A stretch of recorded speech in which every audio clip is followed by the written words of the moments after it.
అర్థం కదా. కళ్ళజోడు లేకపోతే చదవలేరు. దానికి ఎవరు మన బిగ్గెస్ట్ బెగ్గర్స్ మామూలు పబ్లిక్లో మైక్లో దశంభాగాలు ఇంకా పెంచాలంటుంటారే, మన కలవరి టెంపుల్ నుంచి పేర్లు చెప్పొచ్చుగా. తప్పే ఉంది, కళ్ళజోడు వేసుకున్నవాడు ఎవడైతే ఏంటి, ఎవరు పేర్లు చెప్పొచ్చు. అదే చెప్తున్నా. కలవరి టెంపుల్ అయినా కళ్ళజోడు, జాన్ బాబు కళ్ళజోడు, జాన్ వెస్లీ కళ్ళజోడు, ఇమ్మానియల్ కళ్ళజోడు.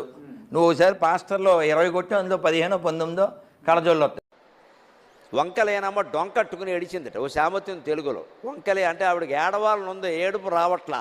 అందుకని ఇంటి వెనకాల ముళ్ళ డొంక ఉంది, దాన్ని పనిగట్టుకుని కౌగులించుకుని ఒళ్ళంతా గీరుకున్నాక అప్పుడు ఏడుపు మారెట్టిందట. ఇన్ని ఎవడు కౌగులించుకోమన్నాడు ముళ్ళ డొంకనే. ఇదే వంకలేనమ్మ డొంకట్టుకు ఏడిచింది అన్నారు.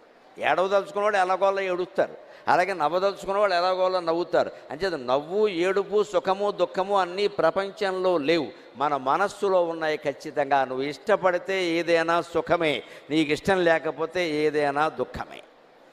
ఆ ఇష్టాలు మార్చుకోవడం నీ చేతుల్లో